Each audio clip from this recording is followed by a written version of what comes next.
Moving into the dorms is often an exciting time for new students. But as Marlene Barraza reports, sometimes things can take a turn for the worst when these old buildings create new problems. Full disclosure, the student in this story is a member of the News 22 crew.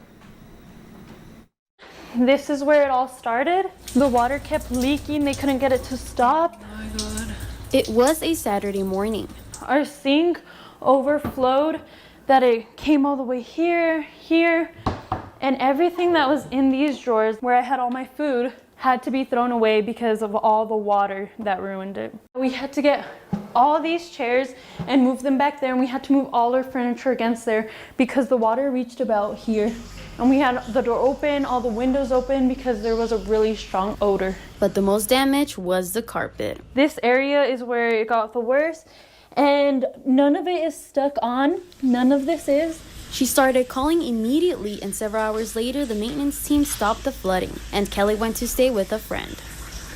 3 days later, she returned to a clean room, but the carpet was still wet and smelly. She went to the housing department. So I said, well, can my carpet get changed? Can I get compensation for all the things that I lost? And she was like, I don't know if that's in your agreement. I felt really frustrated at this point because nobody was listening to me. Eventually, a health inspector agreed it was not safe to stay there, and Kelly got the new carpet. So what caused the problem in the first place?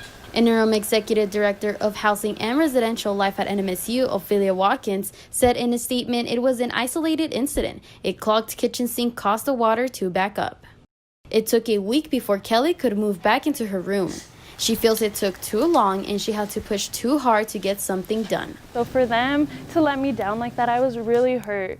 And I had to stay in another place. It was just so stressful. I had school. It was a lot to deal with. Interim Housing Director Watkins said in a statement, "We understand this is our students' home away from home, and we encourage them to let us know whenever there is a problem so we can address it as quickly as we can. Our students' health and well-being is our primary concern, so we take care to be respectful and responsive to our residents' requests." I can come home and go back to my normal life. Kelly is happy to be back in her room, but the incident is not entirely over. She's making a claim to get compensation for her damaged belongings. So I'm relieved. Marlene Barraza, News 22. In a final statement, Watkins said the building is about 10 years old. About 600 sinks, only 2 have been backed up this semester, but no significant problems for residents.